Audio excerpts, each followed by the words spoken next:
பெண்கள் கூடுகையில் என்ன பண்ணுறோம்? நம்ம அநேக விண்ணப்பங்களுக்காய் நாம் செபிக்கிறோம். ஹல்லேலூயா. இந்த நித்திய பெண்கள் கூடுகையில் அநேக பெண்கள் சகோதரர்கள் வீட்டில் உட்கார்ந்து என்ன பண்ணுறாங்க? ஒவ்வொரு விண்ணப்பத்திற்காய் பெயர் சொல்லி ஜெபிக்கிறாங்க.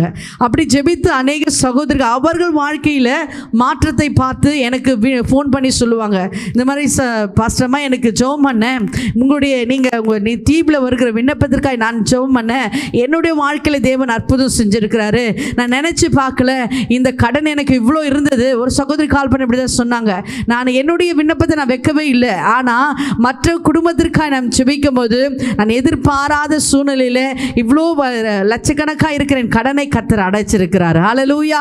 எவ்வளோ சந்தோஷம் பாருங்க. நம்ம நினைக்க முடியாத சூழ்நிலையில் கர்த்தர் நம்முடைய விண்ணப்பத்திற்கு பதில் கொடுப்பார். ஹல்லேலூயா. இப்போ நாம் என்ன பண்ணணும்? மற்றவர்களுக்காய் ஜெபிக்க வேணும். ஆமே.